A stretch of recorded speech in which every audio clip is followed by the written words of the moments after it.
Non, je ne me souviens plus du nom du bal perdu. Ce dont je me souviens, c'est de ces amoureux qui ne regardaient rien autour d'eux. Il y avait tant d'insouciance dans leurs gestes émus. Alors quelle importance, le nom du bal perdu.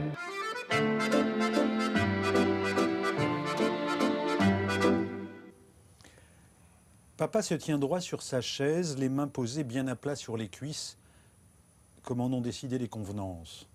De là où je suis, je vois ses chevilles qui tremblent sous la table, trahissant sa nervosité. Je sais que je vais le payer. Ses pieds me parlent et me disent qu'à la sortie, je vais morfler. Il affiche un sourire redoutable qui, je m'en rends compte, exaspère le principal.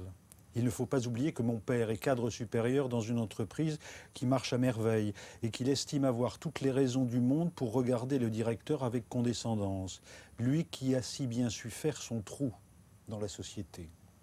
J'ai honte de constater qu'il proclame si ouvertement son mépris, puis je me prends à espérer secrètement que ce comportement indélicat me servira, que monsieur le principal aura un peu pitié de moi.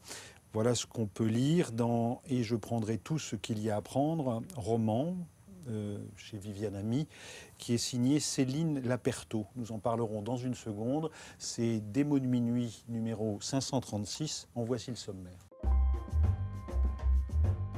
Céline Laperto est enseignante à Strasbourg et le viol est cette arme de guerre qui change le destin et le rapport au monde de Séraphine, de Blandine, de Nérine ou de Wambui. Elles sont africaines, ce sont des femmes qui dansent sous les bombes et c'est le titre de ce remarquable roman qui, derrière le crime de guerre, dit le cheminement d'un mental qui doit se recréer pour retrouver une ligne de vie et une humanité. Management, manager, managérial, les mots sont lâchés en meute. Ils organisent nos vies, à l'usine comme à la maison, du sol au plafond. Au fond du vocabulaire des sociétés modernes, une figure tutélaire, l'entreprise, plutôt que l'État ou la famille, avec ses avatars, gérer, objectif, négocier, codifier, fixer, chef, efficace, discipliné. Le maniement des hommes est un essai du chercheur Thibault Le Texier qui argumente « Les logiques managériales de M. Taylor ont envahi notre quotidien. Pas sûr que l'humain y trouve son miel ou son épanouissement. » Elle a 25 ans, elle est de Nancy, elle a débuté dans un duo vocal jazzy avant de signer un single. Ça dépend des saisons. L'album est à venir, comme ce démo de minuit numéro 536.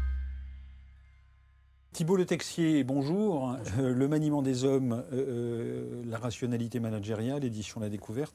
Céline Laperto, en exergue de cette émission, je citais un extrait de Et je prendrai tout ce qu'il y a à prendre, ce roman, publié chez Viviane Ami. Premier roman, premier texte. J'ai une première question à vous poser sur les thèmes de vos romans, le deuxième étant parlant du viol comme arme de guerre, enfin notamment.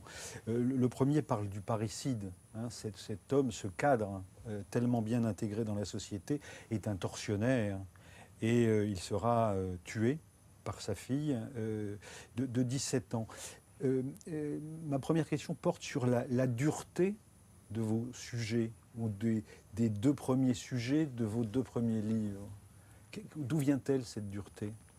J'ai voulu explorer la violence, mais sous différentes formes. Dans mon premier roman, c'est une violence en huis clos, qui se cache entre les murs et que la société cache, alors que dans mon second roman, c'est une violence institutionnalisée, qui est connue de tous et qui est même presque culturelle.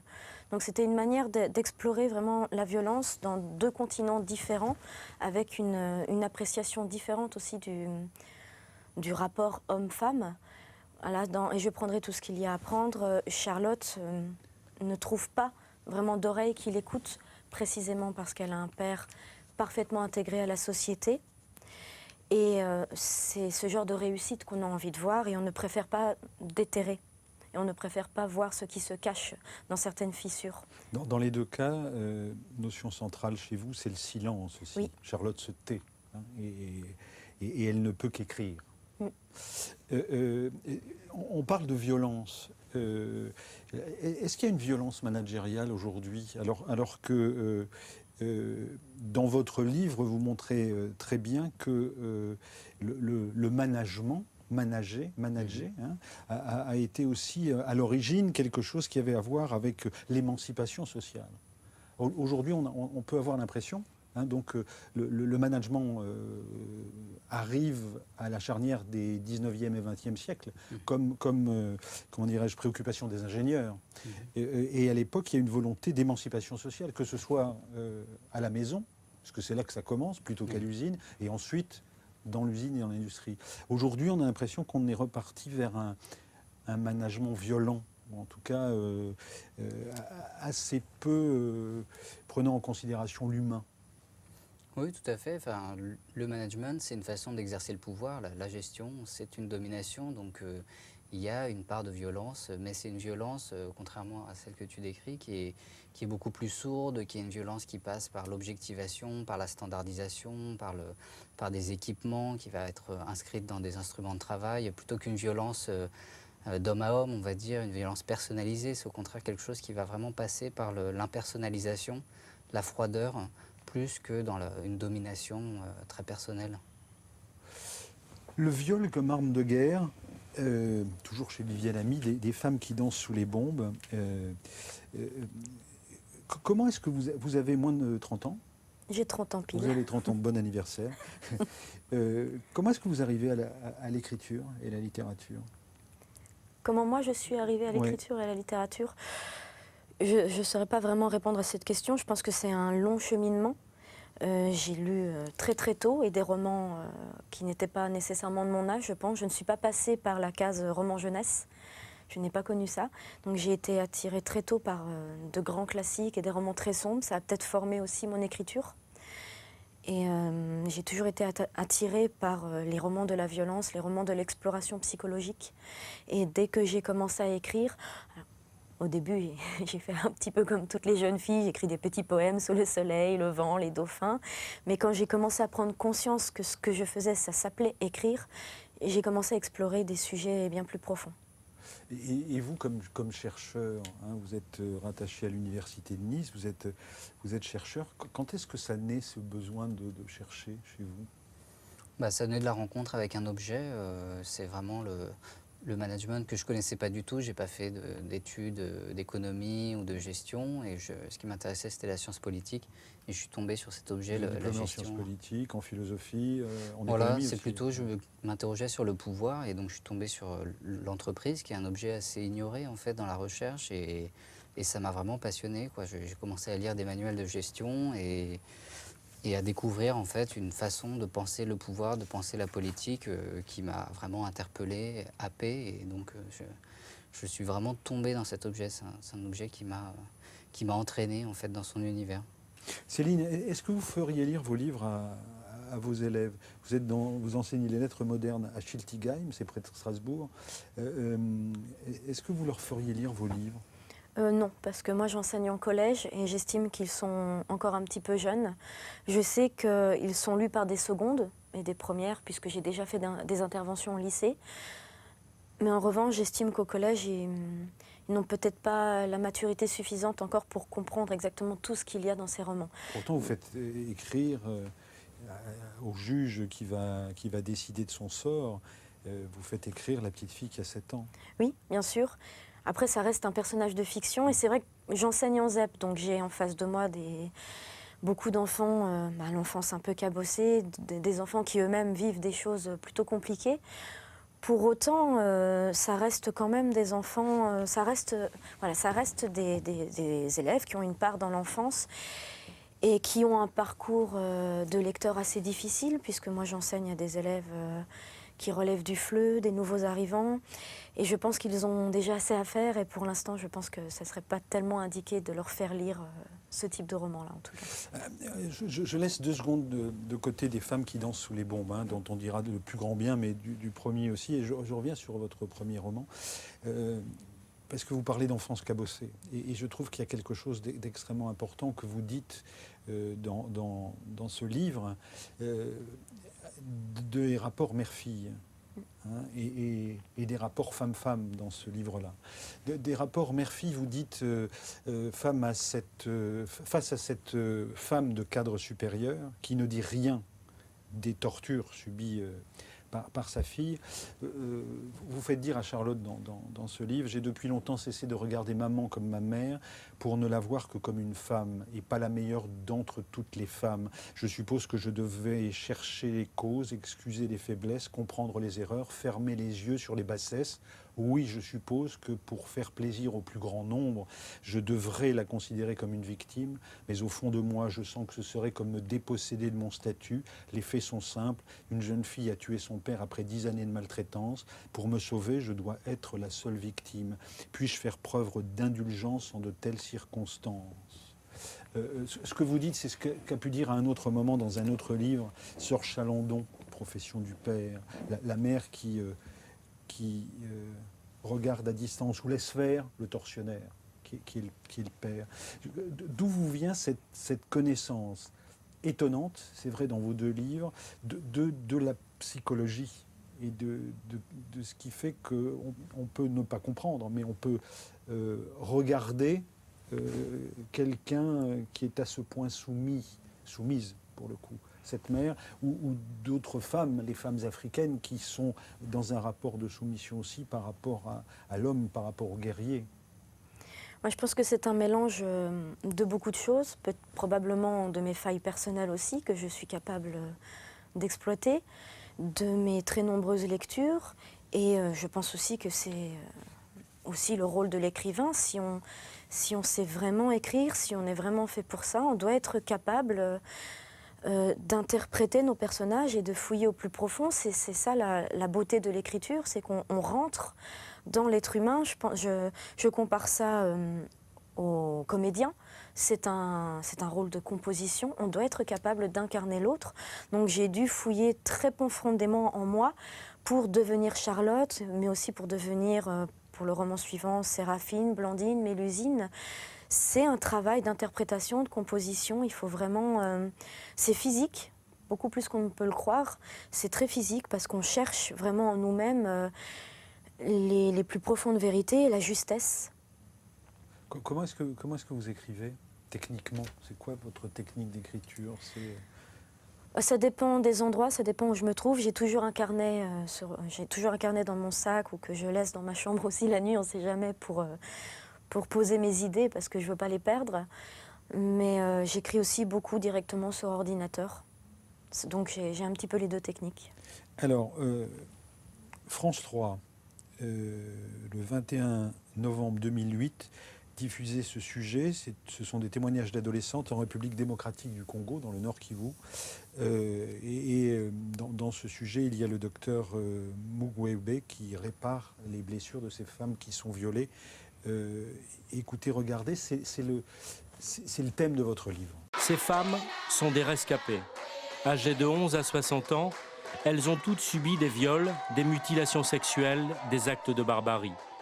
Leurs bourreaux, pour la plupart, sont les Interamwe, des Hutus rwandais qui ont participé au massacre d'1 million de Tutsis en 1994, avant de venir se réfugier dans les forêts des environs. Ces hommes, d'un genre nouveau, écument la région et violent toute femme sur leur passage. J'ai été enlevée par les Interamwe pour être leur esclave sexuelle. Tous les jours, ils me violaient, à plusieurs. Ça a duré 1 an. Quand j'ai réussi à m'enfuir, j'étais enceinte de 8 mois. Évidemment, je ne connais pas le père de mon enfant et je me demande ce qu'on va devenir. Il arrive en moyenne 10 femmes par jour à l'hôpital de Panzi. Un tiers d'entre elles nécessitent une ou plusieurs interventions chirurgicales pour reconstruire l'appareil génital, voire l'appareil digestif. L'hôpital vient d'ailleurs d'ouvrir une aile supplémentaire pour accueillir un nombre toujours croissant de ces femmes détruites tant physiquement que psychologiquement. Ce sont des viols qui sont faits en public, ça c'est vrai, faits par plusieurs personnes à la fois, donc à tour de rôle, où on oblige toute la communauté non seulement d'assister, mais parfois on oblige les proches à participer. Et après, souvent, ça se termine par des blessures presque intentionnelles sur l'appareil génital.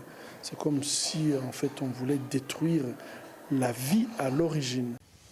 Le docteur Mukwege, il y a d'ailleurs un documentaire qui a été fait récemment sur lui, dont vous aurez les références sur le site desmotsdemunuit.fr. Pourquoi avoir choisi ce sujet-là? Qu'est-ce qui fait que dans votre vie, ce besoin de parler de la condition féminine passe par l'Afrique et passe par ces femmes qui deviennent des lionnes, qui deviennent des guerrières? Je suis vraiment très très intéressée par les violences faites aux femmes, ça c'est vraiment un fil rouge. Ça ne veut pas dire que j'écrirai toujours là-dessus, mais en tout cas j'avais vraiment encore envie d'écrire sur ce sujet et je voulais l'explorer ailleurs. Et l'Afrique est un continent auquel je m'intéresse énormément. Les femmes là-bas vivent un enfer absolu. Et je voulais me plonger, moi en tant que blanche occidentale de 30 ans, plutôt privilégiée par la vie, même si je ne l'ai pas toujours été, je voulais vraiment me confronter à ça et ressentir la douleur de ces femmes et comprendre ce qu'elles vivent. Et ensuite, voilà, en tant qu'être humain, il y a quand même un fond commun de l'humanité qui fait qu'on arrive à explorer leur douleur, parce que ça reste des femmes et les femmes sont les mêmes partout dans le monde. La question que je me posais au sortir de votre livre, c'était est-ce qu'il y a des rencontres? Est-ce qu'il y a une manière de documentation sur le thème? Ou est-ce que c'est ce que vous sentez, ce qui passe comme ça? Alors, un petit peu les deux. Je me documente parce que je veux faire vrai, je veux que ça corresponde à la réalité, mais en même temps, je ne veux pas me documenter trop, parce que je reste une romancière, je veux laisser place à la fiction et je veux justement faire parler mon instinct. Je vais donner un exemple très simple. Lorsque j'ai écrit Le Docteur Bassonga, je ne connaissais pas l'existence de Denis Mukwege.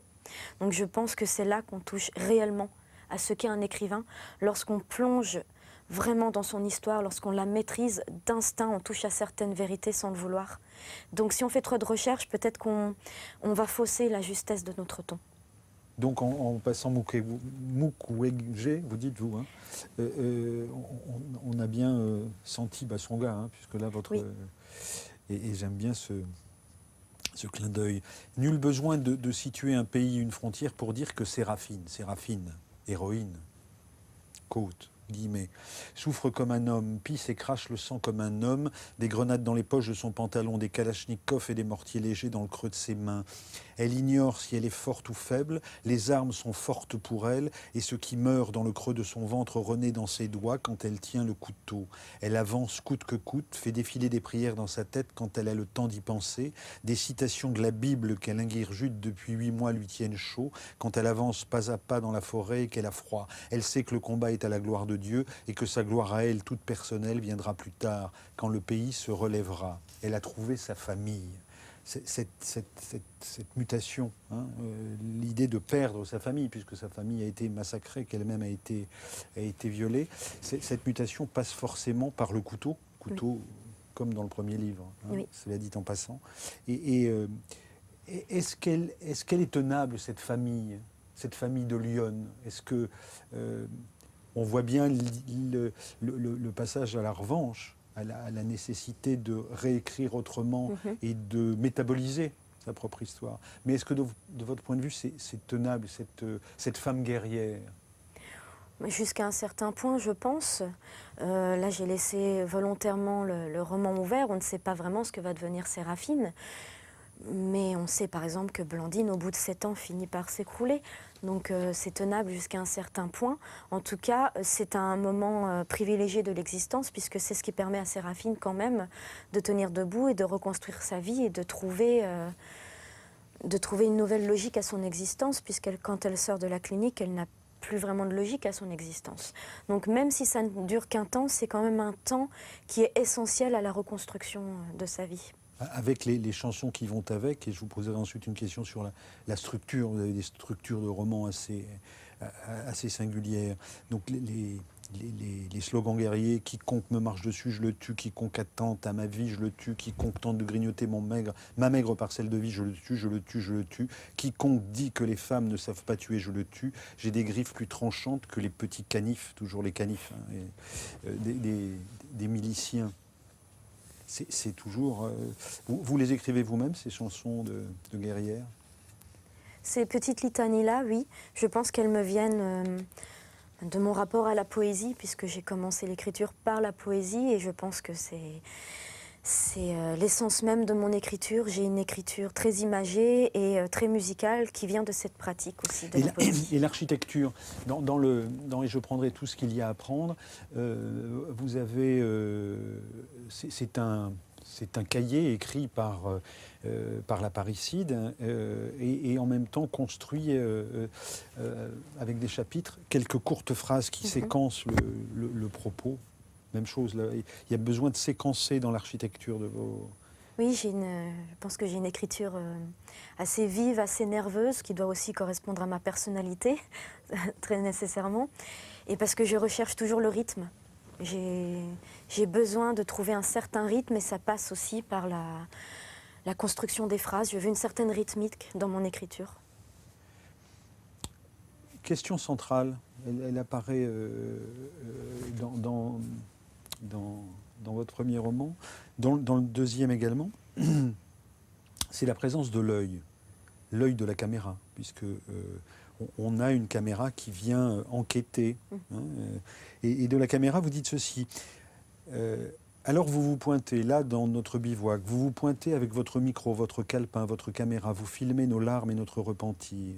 Vous filmez notre peur de déplaire à Dieu et notre amour farouche pour notre pays. Je n'ai pas le temps de me demander si j'ai le droit ou non de pleurer, si j'en ai la possibilité. Les larmes sont faites pour les femmes qui ont des secondes à perdre pour s'enfoncer dans leur infinie tristesse.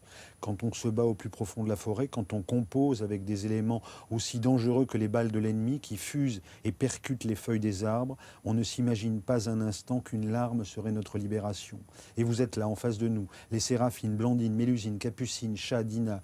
Vous nous posez des questions dont les réponses sont enfouies 6 pieds sous terre. La question du silence. Je vous observe, accroupi en face de moi, armé de votre patience et de votre voix si douce, pour ne pas effaroucher ma sauvagerie de combattante animée par la foi et bouffie de vengeance. Pourquoi est-ce que ça se dit devant une caméra? Qu'est-ce que c'est que cette médiation nécessaire? Pour moi, ça me permettait d'être plus sobre dans le ton que je voulais donner à mon roman. Et ça me permettait aussi de me positionner face à ces femmes, puisque c'était ça le but. Et je voulais vraiment une construction exactement comme ces émissions que l'on voit, où on voit ces femmes se poser face à la caméra et parler, et parfois on filme aussi des silences. C'est que dans ce type d'émission, généralement, que l'on accepte de filmer aussi le silence. Et c'est toujours ce qui m'a fascinée, ça. Ces quelques secondes de silence qu'on accepte de laisser passer devant la caméra. Et que pensent ces femmes pendant ces secondes de silence-là? Et un écrivain, nécessairement, ça l'intéresse et on a envie de creuser l'intériorité de ces femmes par l'écriture. Donc je voulais conserver ce type de narration pour jouer entre le silence et la sobriété de mon style. Car il en faut une bonne dose d'amnésie temporaire pour aller combattre les hommes, l'utérus encore harcelé par les tranchées qui le réduisent chaque jour un peu plus loin. Survivre à un massacre sans y conserver chaque jour l'épreuve irréfutable de son existence dans le corps d'un petit être qu'on ne pourra pas aimer. Quand vous êtes devant la page blanche ou l'écran blanc, où est-ce que vous êtes, vous? Vous êtes dans le plaisir de l'écriture? Vous êtes dans la souffrance que vous allez écrire? Vous êtes où, vous? Je dirais un peu les deux. Il y a du plaisir dans la souffrance. On n'est pas forcément obligé de dissocier les deux. En tant qu'écrivain, on peut éprouver des sensations très fortes en écrivant un viol, par exemple. Il y a nécessairement les deux parce qu'il y a des sensations physiques très fortes qui nous investissent et en même temps la volonté de ne pas trop les laisser nous envahir parce qu'il ne faut pas tomber dans le kitsch, dans le pathos, il faut maîtriser son style. C'est pas parce qu'on décrit une scène de violence extrême qu'on peut partir dans des grandes interjections, etc. Donc il y a à la fois se laisser envahir par ses émotions et en même temps essayer de les canaliser pour garder son ton. Vous avez toujours été bonne en rédaction à l'école? Oui, oui. J'ai toujours aimé, oui bien sûr, j'ai toujours aimé écrire. C'était ma force, c'était les moments où je m'amusais le plus. Remarquablement dense et remarquablement tenue votre écriture. Pour boucler ce que vous venez de dire il y a une seconde, elle ne sait donc pas encore que de la puissance de la haine naît la puissance de l'amour. Vous avez une réelle connaissance de la psychologie? Oui, mais je pense que ça vient De beaucoup de choses, de mes souffrances personnelles, de ma longue pratique de l'écriture, de mes très nombreuses lectures, parce qu'un écrivain ne peut pas devenir écrivain s'il ne lit pas lui-même, ça c'est certain. Donc je pense que c'est un mélange de tout ça qui fait qu'on finit par vraiment... plus on écrit, plus on connaît l'homme et plus on se connaît soi-même aussi. La preuve avec ceci, Blandine est la chef, hein, et Blandine est touchée, elle est blessée, et là se met en place des choses qui ont à voir avec la déchéance d'une certaine manière. Blandine était tout, Blandine était trop pour Séraphine. Hein, Blandine qui a repéré chez Séraphine l'esprit combattant, et Blandine qui est sauvée par Séraphine, mais malheureusement qui a pris une balle dans le genou, qui donc la déstabilise comme leader de son groupe. Blandine était tout, Blandine était trop. Comment s'avouer que la déchéance de la meilleure d'entre tous est peut-être dans le fond un petit soulagement, un soulagement secret, bien enfoui, comme maintenu en apnée, pour qu'il n'affleure pas trop à la surface et ne blesse personne. C'est l'ami, bon Dieu. On ne peut pas se sentir plus légère lorsque l'ami est blessé. Dieu ne prise pas ce genre de coup fourré, mais être honnête, c'est ne jamais se voiler la face. Voilà, ça, sens de la psychologie. Je voudrais vous faire écouter Emmanuel Dongala, qui est un écrivain congolais. Il écrit aussi, lui sur le sort des femmes africaines. Alors, lui, c'est une autre manière qu'elles ont de se révolter, de se battre. Elles se battent sur le terrain social et sur le terrain du travail.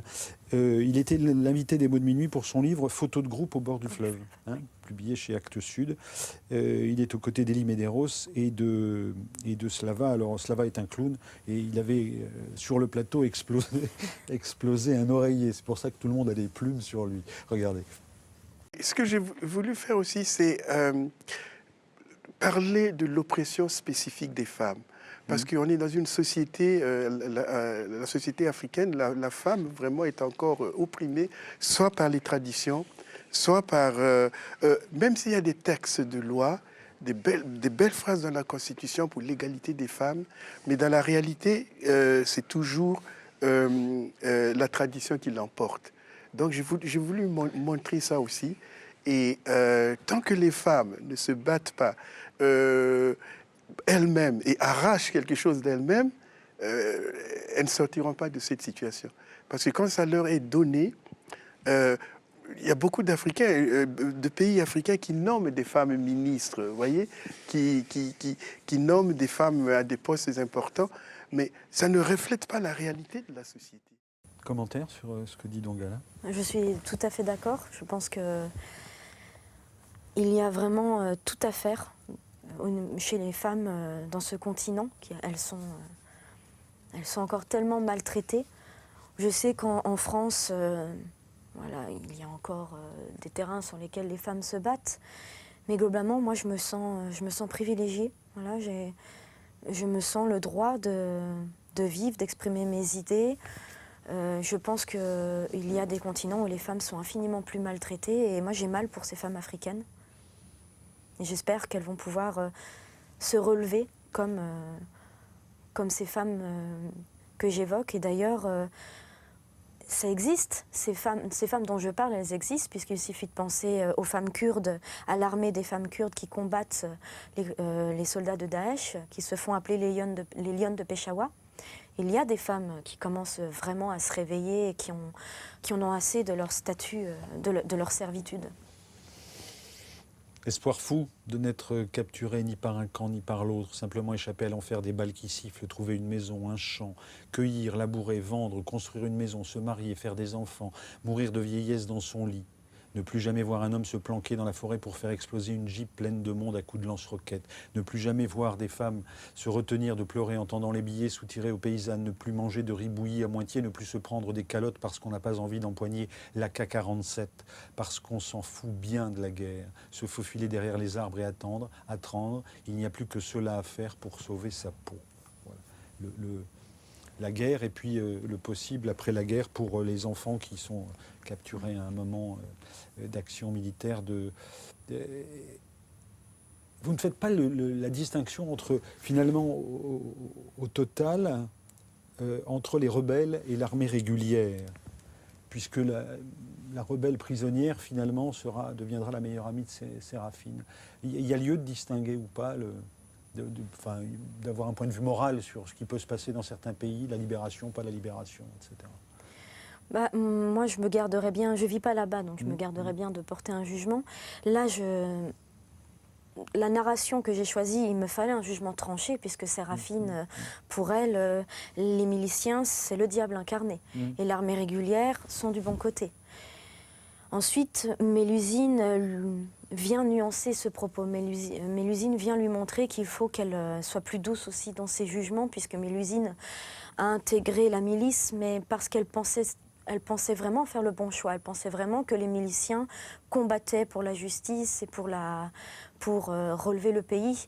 C'est ensuite que Mélusine se rend compte qu'ils n'utilisent pas toujours les bons moyens pour le faire, puisqu'ils vont racketter les paysannes pour avoir de l'argent, et qu'ils finissent par sombrer dans la violence et incendier des villages. Mais pour moi, Mélusine était un personnage central, parce que c'est elle qui permet à Séraphine de se réconcilier avec ses bourreaux, finalement. Si elle finit par aimer Mélusine, c'est qu'elle accepte de comprendre qu'on peut sortir du manichéisme et qu'il n'y a pas les très méchants contre les très gentils. Il y a juste un pays au bord du chaos qui essaye de s'en sortir comme il peut. On avait reçu il y a très longtemps dans cette émission, après le génocide au Rwanda, Yolande Mukagazana, qui est une survivante du massacre, et qui, sur ce plateau, disait justement qu'elle avait eu besoin de rencontrer les bourreaux, les bourreaux de sa famille. Et elle avait, ce qui était quand même étonnant, c'est qu'elle avait sur ce plateau des photos des bourreaux. Donc symboliquement, c'est pas rien d'avoir la photo des bourreaux, enfin de ceux qui ont tué sa famille. Est-ce que vous avez un objet avec vous ?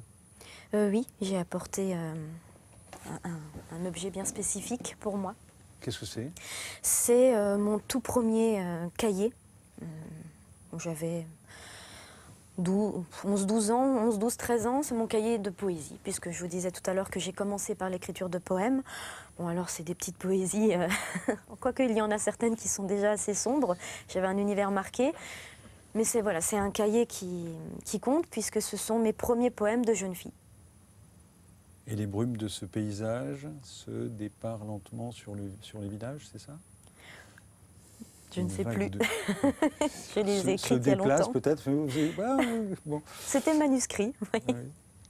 Créer ainsi sur la terre une vague de mystère. Je me permets simplement parce que ceci est un récit d'Italie qui date le 29 juin 2000 et la prochaine thématique de votre livre, c'est l'Italie. En Italie. C'est une comédie.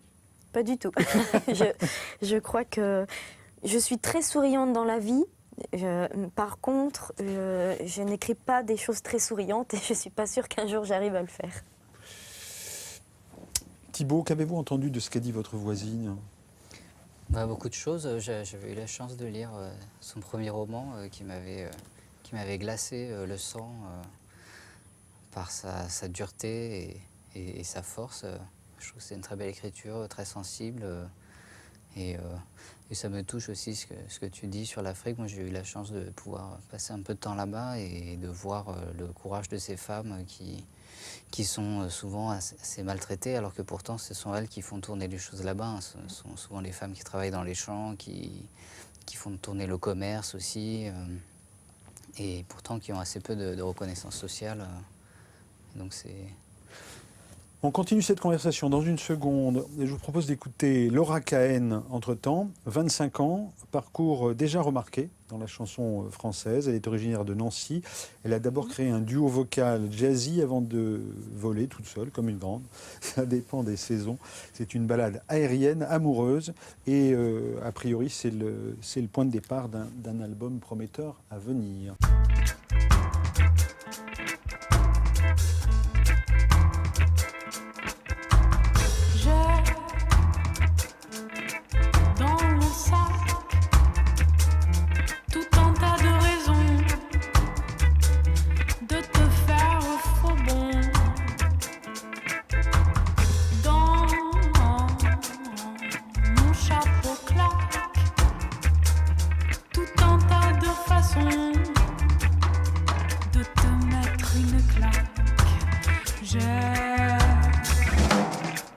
dans les flaques des tas de réflexions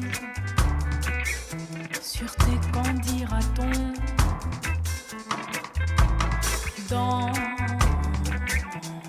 la vie je craque tout un tas de passions. Si j'ai l'amour en vrac, je descends de tes airs en mer. J'ai dans les yeux comme un courant d'air, souvent, mais ça dépend des saisons. J'ai dans mon cœur tout un tas de maisons. Tu te dis à quoi bon dans ta bonne humeur,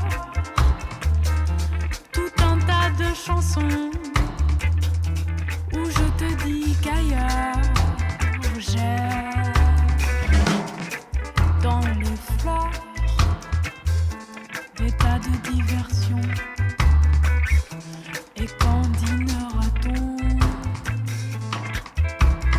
dans la vie je meurs. Je descends de tes airs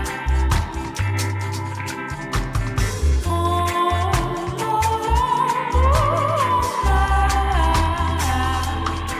j'ai dans les yeux comme un courant d'air, souvent, mais ça dépend des saisons. Je descends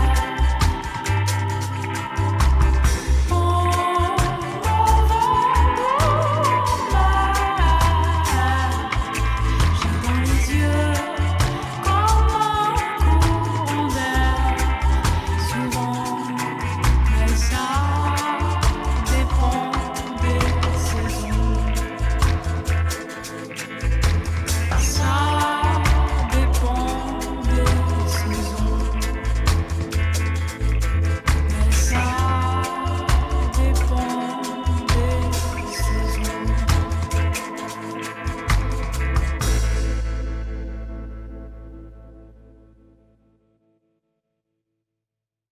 On va parler avec vous, Thibault Le Texier, du management. Et puis, très belle, finalement, très belle introduction à cette notion de management qui pose aucune question aujourd'hui, en tout cas dans la société en général, comme si ça avait toujours été une valeur cardinale, notamment dans l'entreprise.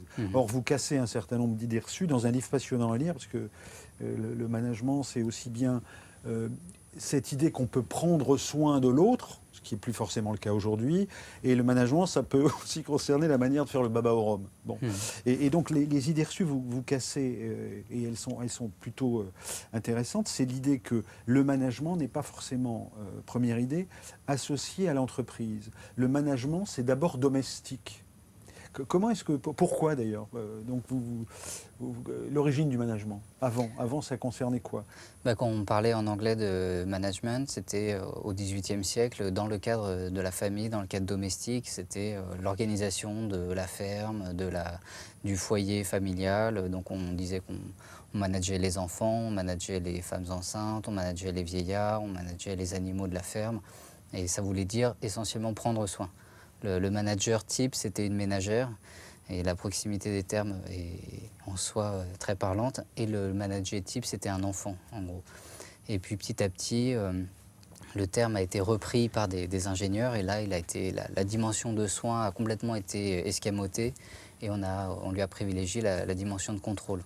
Et on a fait en quelque sorte un négatif, c'est-à-dire ce qui était du domaine du soin personnel, de l'attention maternelle, est devenu au contraire quelque chose de très dépersonnalisé, de très aseptisé.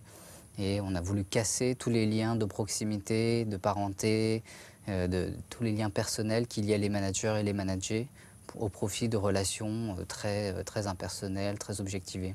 Alors, avec un mot central qui est le mot efficacité. Oui, c'est vraiment un principe cardinal du management moderne, c'est on recherche l'efficacité, la productivité, donc faire plus en dépensant moins, être comme ça dans cette poursuite d'un impact maximum pour une dépense minimum. J'ai une question sur... Est-ce que c'est un truc d'ingénieur, le management ?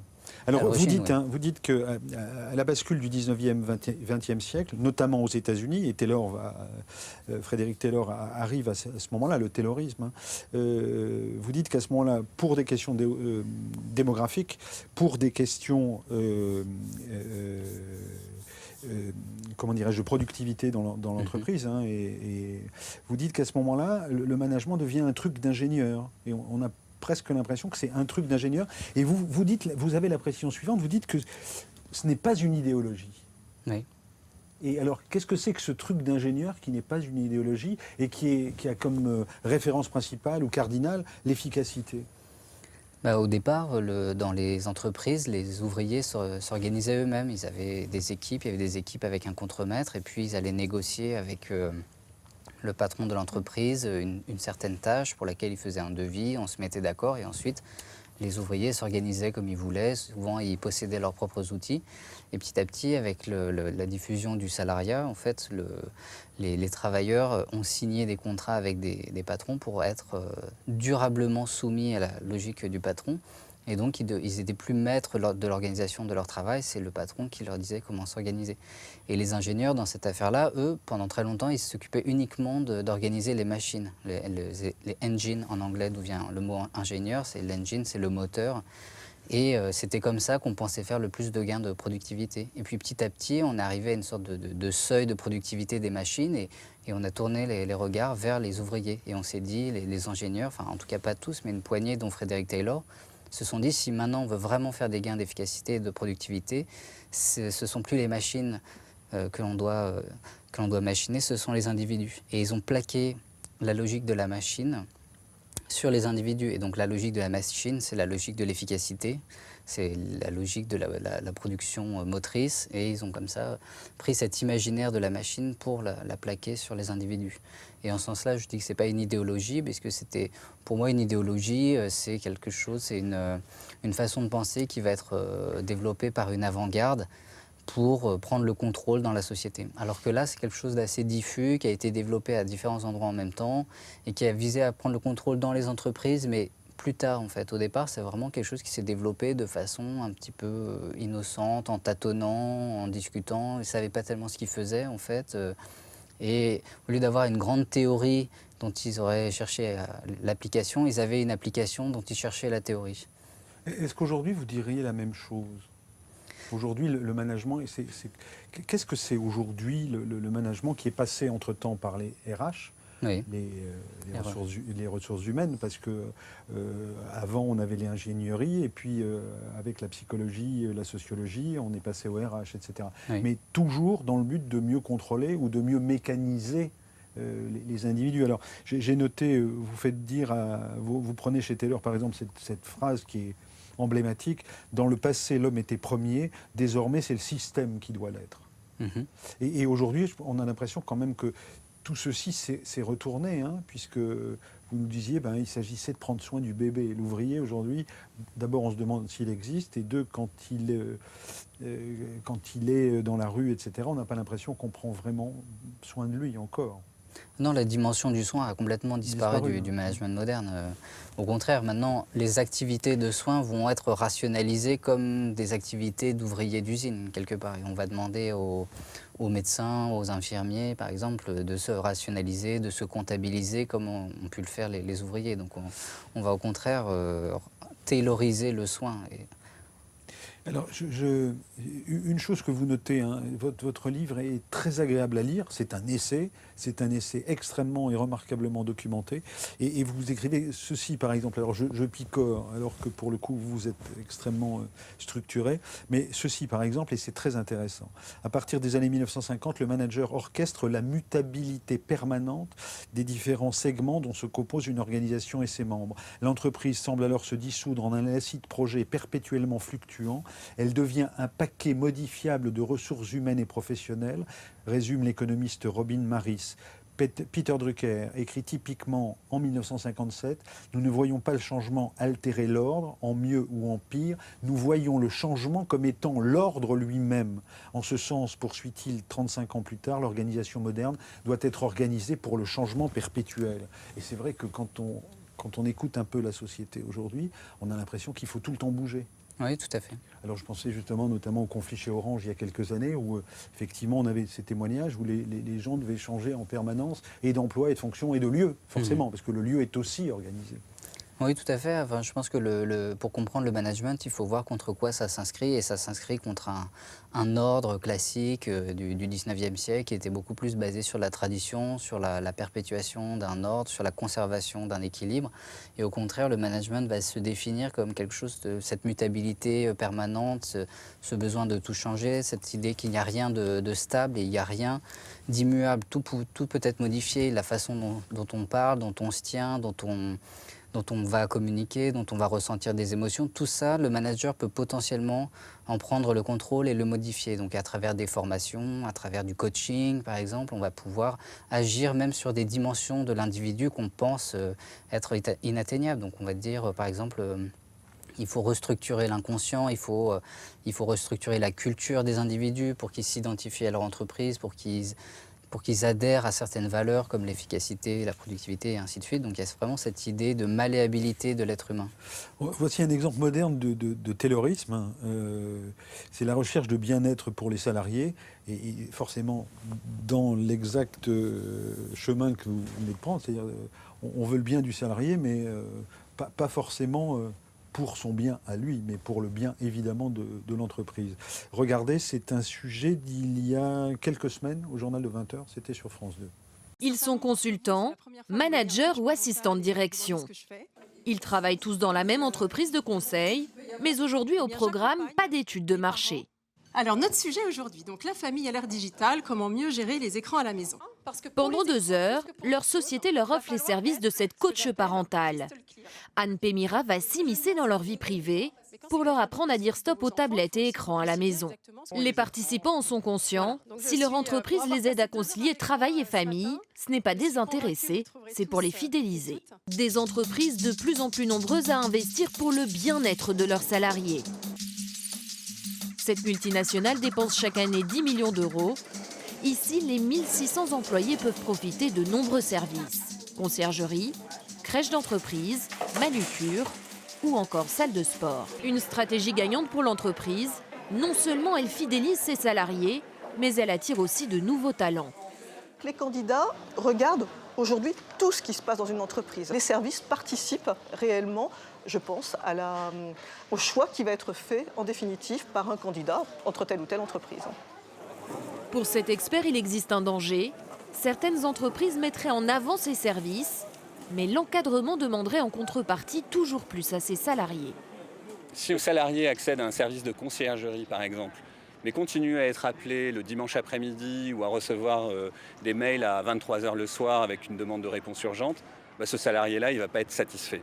Donc je pense qu'il faut commencer par les comportements managériaux et terminer par des services de bien-être pour les salariés. Aujourd'hui, plus de 60% des salariés estiment que leur entreprise ne les aide pas assez à trouver un équilibre entre vie professionnelle et vie privée.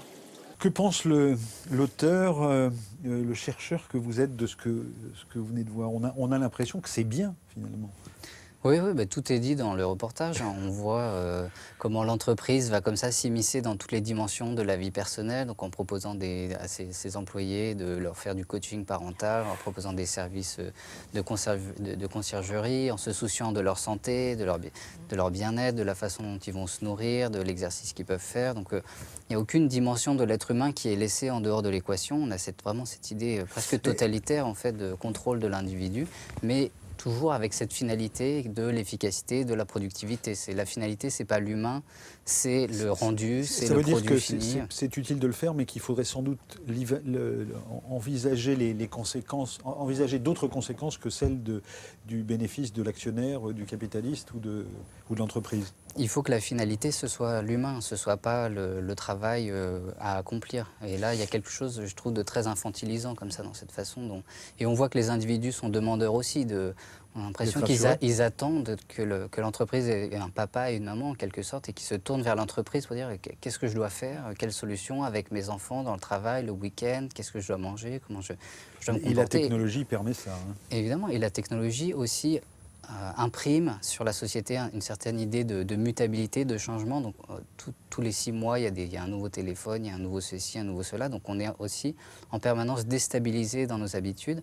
Et donc c'est pour ça que le coaching aussi, qui est une application du management à l'individu, que le coaching fait florès aujourd'hui. C'est qu'on a l'impression qu'on est tout le temps, on a tout le temps besoin d'être organisé, d'être conseillé pour faire les choses les plus simples, comme s'occuper de ses enfants ou faire la cuisine ou se divertir.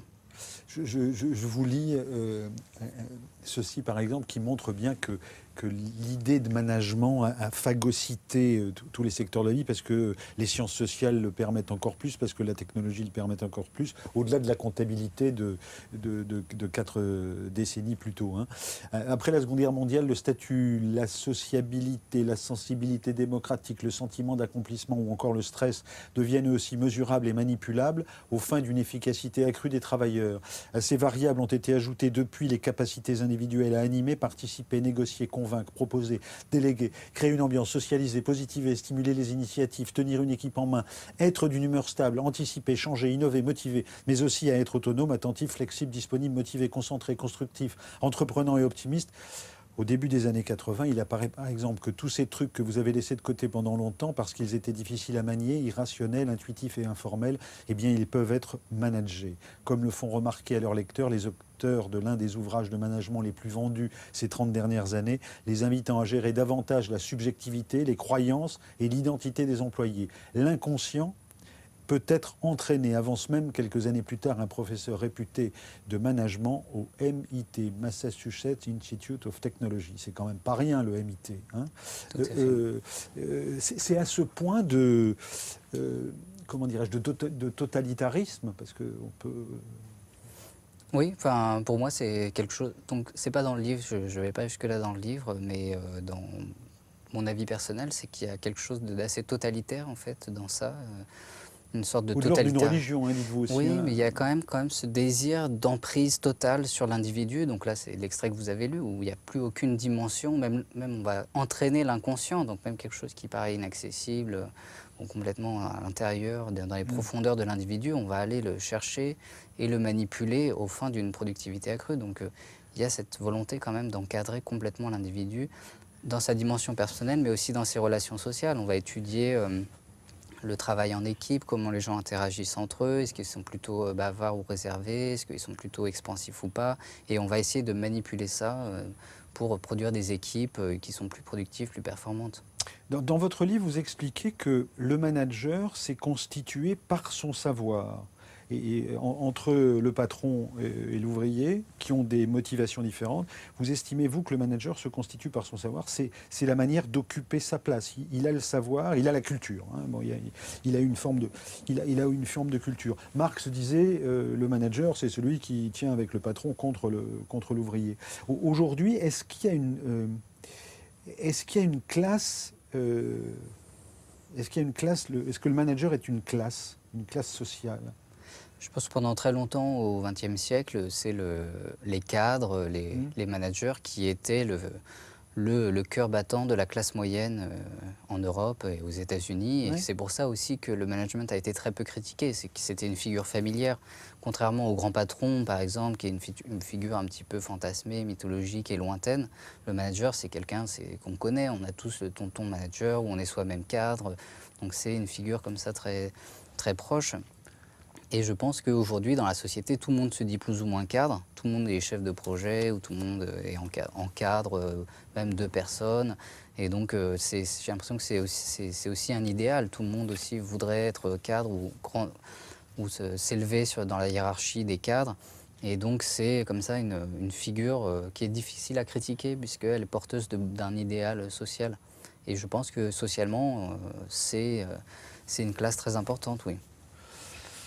Ceci encore, la notion managériale de re-engineering, utilisée à partir de 1993 pour vanter au sein des entreprises l'intérêt de perpétuellement recommencer à zéro, est appliquée dès l'année suivante aux individus. Selon l'auteur de ce glissement sémantique, le re-engineering vous permet d'être votre propre créateur, le PDG de votre vie.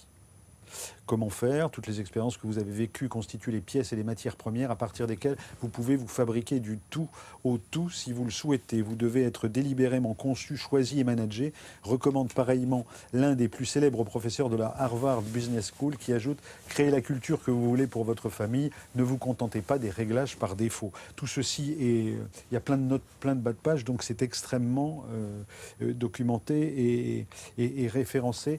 Et j'aime bien cette formule. Organiser, c'est instrumentaliser, hein, parce que c'est ce que vous dites, quoi. Oui, tout à fait. C'est vraiment réduire les individus, réduire les objets à la dimension d'instrument, en fait.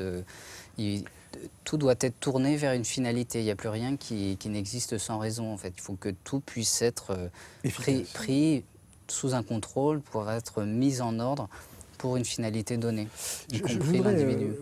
Vous êtes chercheur, rattaché à un laboratoire du CNRS. Vous avez été à un moment membre d'Attaque. Hein, au moment-là, il y a une sensibilité qui s'est dite à un moment donné de votre parcours. Vous êtes aussi cinéaste, enfin en tout cas, vous proposez, on va le mettre en ligne sur notre site, enfin en tout cas, on va le renvoyer, un film documentaire sur la genèse du terrorisme. Hein, oui.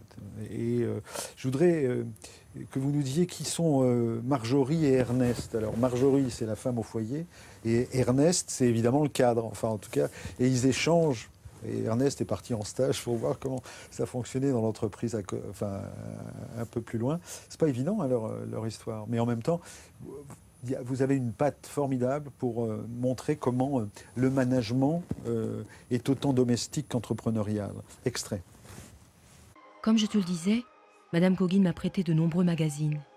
J'ai commencé à suivre leurs conseils et à revoir mes méthodes de travail. Figure-toi que rien que pour faire la vaisselle, j'accomplissais pas moins de 80 mouvements erronés. Depuis que j'ai changé la hauteur de la table à repasser, je sens que je suis moins fatiguée le soir et j'ai moins mal au dos. Ce Taylor m'a l'air d'avoir découvert une recette miracle. Les enfants parlent beaucoup de toi. Tu leur manques. Tu me manques aussi.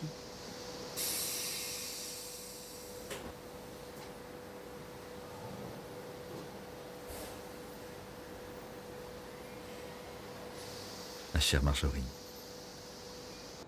je suis content de voir que toi aussi, tu expérimentes les bienfaits du taylorisme.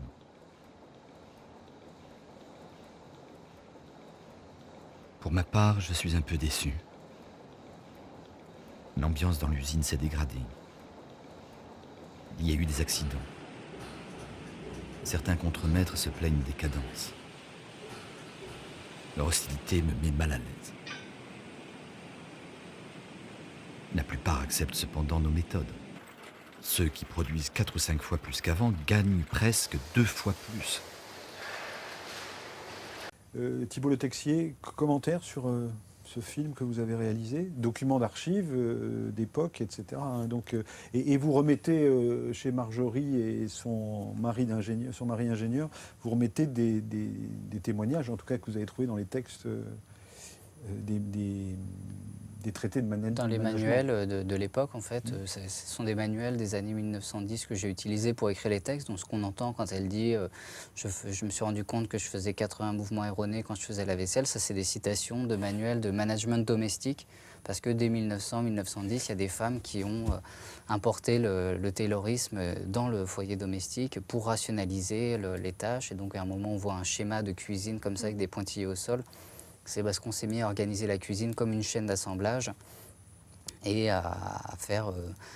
on avait le frigo, la table à découper, le feu pour chauffer les aliments, ensuite l'évier, ensuite la poubelle. Donc on a vraiment conçu la cuisine comme une chaîne d'assemblage et le fait de cuisiner comme un assemblage d'éléments comme ça hétérogènes. Vraiment cette idée de tayloriser la cuisine. Et votre film, on vous le recommande. La question qui vient derrière, on a parlé de l'efficacité, du management qui nous apparaît aujourd'hui comme étant quelque chose de parfaitement naturel, rendu plus encore possible par la technologie, etc. etc. Qu'est-ce qu'on peut mettre comme valeur à la place du management ? Si la société s'est saisie du management gage d'efficacité, quelles sont les autres valeurs qu'on pourrait remettre de manière aussi centrale comme étant des points de repère de la vie sociétale aujourd'hui ? Moi, je pense qu'il faut remettre l'humain absolument au milieu et puis il faut organiser le travail autour des individus, autour de ce que les gens veulent réellement faire, comment on veut réellement organiser la société et autour de valeurs qui sont des valeurs humaines de bonté, d'humanité, de respect, de prévenance, plutôt que des valeurs qui sont celles de la machine, qui sont celles de l'organisation, de l'efficacité et du contrôle. Voilà, l'inconscient travail, mais je me disais, mais vous comme chercheur, quel est comment est-ce que vous voyez, vous, avec le recul nécessaire, ou le recul possible plutôt que nécessaire, la loi El Khomri, dans cette idée, elle s'inscrit où dans votre... C'est très difficile d'en parler parce que c'est devenu une loi très passionnelle aujourd'hui qui a été un petit peu instrumentalisée par les uns et par les autres. Et donc maintenant, on ne sait même plus tellement quelle forme elle a puisqu'elle est encore en examen. Et donc il y a encore des discussions sur l'article 2. Je pense qu'il y a des choses intéressantes dans cette loi sur la négociation en entreprise où on va essayer de faire participer les salariés à la négociation, ce qui pose évidemment tout de suite des problèmes d'égalité de pouvoir devant la négociation, où on peut s'imaginer que les patrons vont réussir à négocier de façon plus avantageuse que les salariés. Mais voilà, le monde de l'entreprise est très complexe et c'est difficile de juger d'une loi qui va avoir des effets extrêmement différents sur une multinationale ou sur une petite PME familiale. C'est clair. Je signale qu'on enregistre cette émission le 2 juin. Et donc, par rapport à ce que vous venez de dire, peut-être que la loi aura encore, d'ici là, été modifiée. Hein, la discussion, et vous l'avez dit, est en marche. J'ai une dernière question. Vous êtes aussi romancier, puisque vous m'avez confié tout à l'heure que vous avez écrit un premier roman qui s'appelle Utolande. Et par ailleurs, vous avez fait un film aussi sur l'utopie du futur, enfin en tout cas l'utopie. Il n'y a pas de futur à l'utopie, parce que c'est une utopie. Mais c'est quoi votre Utolande aujourd'hui ?